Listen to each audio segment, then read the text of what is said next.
Mesdames, Messieurs, bonsoir, bienvenue. Voici les titres de ce 17 mars. Tout va bien pour la centrale nucléaire de Saint-Laurent-des-Eaux dans le Loir-et-Cher. C'est ce que disent les représentants du comité local d'information qui réunit élus et associations.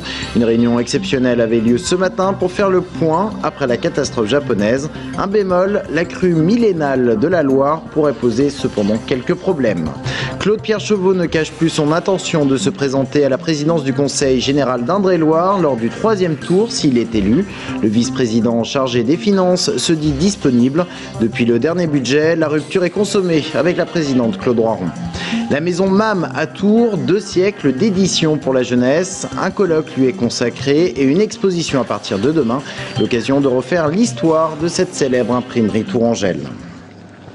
Le comité local d'information sur la centrale nucléaire de Saint-Laurent-des-Eaux dans le Loir-et-Cher s'est donc réuni ce matin pour faire le point sur la sécurité de l'établissement. Selon les élus et les associations qui le composent, il n'y a aucun risque pour la population. Mais en cas de crue millénale, certaines installations pourraient être submergées. Sébastien Branger. La centrale nucléaire de Saint-Laurent dans le Loir-et-Cher abrite 4 réacteurs dont 2 ne sont plus en fonctionnement depuis le début des années 90. Situé en bord de Loire, le site est sous la menace d'une crue millénale qui pourrait endommager certaines parties sensibles de la centrale.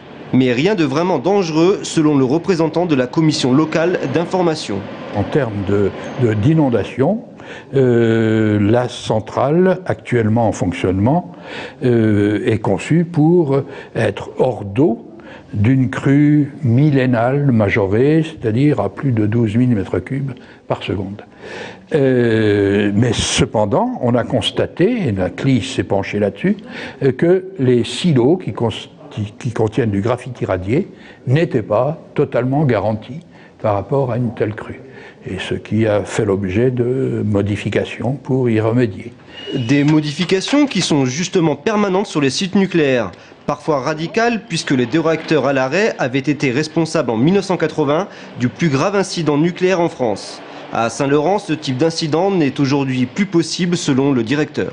Les nouvelles centrales qui sont actuellement en exploitation n'ont plus rien à voir en termes de conception avec cette centrale. On sait que le niveau de sûreté de cette nouvelle centrale est très nettement au-dessus de ces anciennes centrales, même si le niveau de sûreté de l'époque de ces centrales était important puisqu'il répondait au référentiel et à la qualité des études de l'époque. Bien sûr, c'est ce que je vous disais, dans le nucléaire, le niveau de sûreté s'améliore tout le temps. L'amélioration n'empêchera pas la surveillance puisque selon la volonté du gouvernement, des audits vont avoir lieu dans l'ensemble du parc nucléaire français.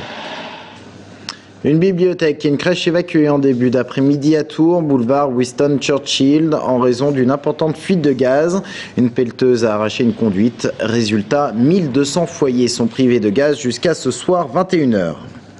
En bref, l'hôpital de Romorantin a condamné à verser 50 000 € de dommages et intérêts à un couple de Chartres-sur-Cher. Il a été reconnu responsable par le tribunal administratif d'Orléans de faute ayant entraîné la mort d'un nourrisson. La femme avait perdu les os avant terme. Accueillie au centre hospitalier, la césarienne avait été pratiquée trop tard. Le nourrisson avait été sorti mort-né.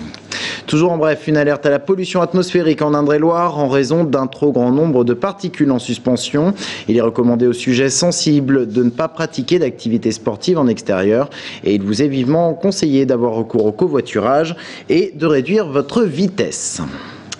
On savait la rupture consommée avec Claude Roiron, on se demandait si lui aussi allait se présenter pour le 3e tour à la présidence du Conseil général d'Indre-et-Loire. Le secret, désormais de Polichinelle, Claude-Pierre Chevaux, le vice-président en charge des finances et de l'économie, devrait tenter sa chance s'il est élu. Il ne le dit pas officiellement, mais plus les jours passent, moins il se cache. Julien Gauthier. Simple hypothèse. La Touraine reste rose suite aux élections cantonales. Même majorité socialiste, à quelques sièges près, peut être partagée avec des élus d'Europe Écologie et divers gauche. Mais qu'en sera-t-il de la présidence et de sa présidente? Car dans la rose éclose, plusieurs pétales se détachent. Alain Michel, lui, est déjà officiellement déclaré. Et aujourd'hui, après un tour sur lui-même qui aura pris du temps, Claude-Pierre Chevaux laisse enfin entendre, plus qu'à demi-mot, sa probable candidature au poste de président du Conseil général. Intéressé, disponible, oui, tout à fait.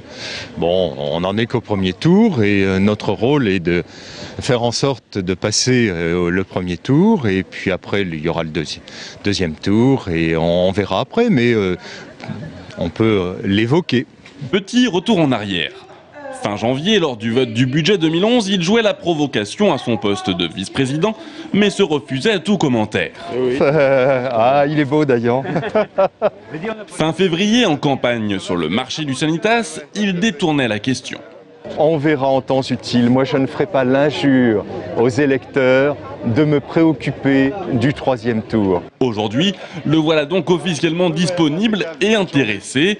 Il a même déjà sa définition du bon président qu'il pourrait devenir.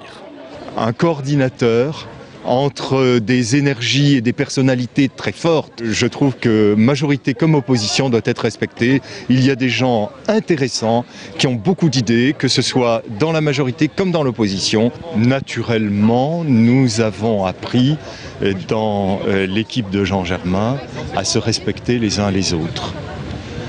Je crois que c'est cette façon-là de procéder qui doit être utilisée. Claude-Pierre Chauveau n'attend certainement que les résultats du premier tour.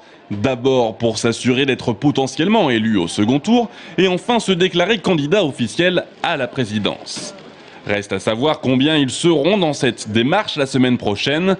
En tout cas, si d'ici là, la rose ne s'est pas fanée. Et nous demanderons sa réaction à la principale intéressée, Claude Roiron. Elle est notre invitée. Rendez-vous à la fin de ce journal. Une petite centaine de retraités s'est rassemblée ce matin devant les Halles de Tours à l'appel de la CGT. Mot d'ordre, la défense du pouvoir d'achat. Ce rassemblement avait lieu dans le cadre d'une journée nationale pour dénoncer la hausse des prix, mais pas des pensions de retraite. On écoute le secrétaire départemental de la CGT 37 en charge des retraités. Il y a en France plus de 4 millions de retraités qui ne touchent que 590 € par mois, quoi. Ce qui là, quand on voit effectivement ces augmentations arriver, on peut se demander ce qu'il leur reste et comment ils font pour aller jusqu'au bout du mois. Là, ces dernières semaines, il y a des tas d'annonces gouvernementales sur des hausses de prix, notamment dans le secteur de l'énergie, des transports, des dépenses aux dépenses de santé, des remboursements de médicaments, problème du forfait hospitalier, etc. Donc c'est ça qui en ce moment plombe sérieusement le pouvoir d'achat des retraités. Propos recueillis par Sabrina Meloult. Le Temps Machine, la nouvelle salle des musiques actuelles à Jouer-les-Tours, n'ouvrira pas en avril comme cela était prévu. Des erreurs de calcul sur l'isolation phonique de la salle de 600 places rendent nécessaire de nouveaux travaux. Pour l'instant, pas d'informations sur la nouvelle date d'inauguration. Aujourd'hui et demain a lieu à l'hôtel de ville de Tours un colloque sur la maison MAM à Tours, cette célèbre imprimerie tourangelle. Le colloque qui s'intéresse à 2 siècles d'édition pour la jeunesse précède le lancement d'une exposition Château de Tours. L'occasion de revenir sur ces 2 siècles d'histoire avec Sabrina Meloult. Éditeur, imprimeur, amoureux du papier, Charles-Pierre Mam était enfin connaisseur du livre proprement dit. De la littérature pour la jeunesse aux ouvrages religieux en latin, sur lesquels il avait le monopole de l'édition. La maison Mam recrutait ses propres auteurs et illustrateurs. C'est Alfred Mann notamment qui a eu une vraie intelligence et beaucoup certainement d'intuition et qui a rassemblé en passant de l'artisanat à l'industrie toutes les facettes du circuit du livre. On va vraiment réunir à ce moment-là l'ensemble de la chaîne du livre, ce qui va permettre d'optimiser la fabrication. Et là, on va entrer dans l'ère industrielle de la production.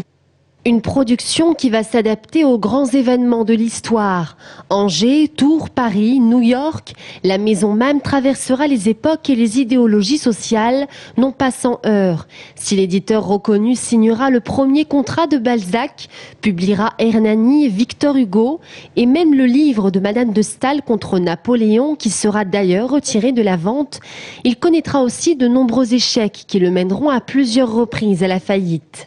Il était très cultivé, il était amateur de bonne littérature. Sa fille même écrira plusieurs volumes, ce qui prouve qu'il y avait bien une ambiance littéraire dans la maison. Mais là, je parle seulement de Louis Mam. En fait, comme c'est une famille importante, leur neveu, à Louis Mam et à Charles Mathieu, était lui installé à Tours depuis 1796 et ça sera le père d'Alfred Mam et donc de la grande maison Tourangelle. 2 siècles d'édition à Tours et des œuvres prêtées par des collectionneurs privés, les archives municipales de Tours ainsi que celles du diocèse, la maison Mam, un bijou tourangeau qui rappellera toujours l'esprit d'entreprise d'une famille qui a su traverser les crises économiques et politiques de l'histoire. Fin de cette édition, merci de l'avoir suivi. Dans un instant, notre invité, il s'agit de Claude Roiron, la présidente du Conseil général d'Indre-et-Loire. A tout de suite.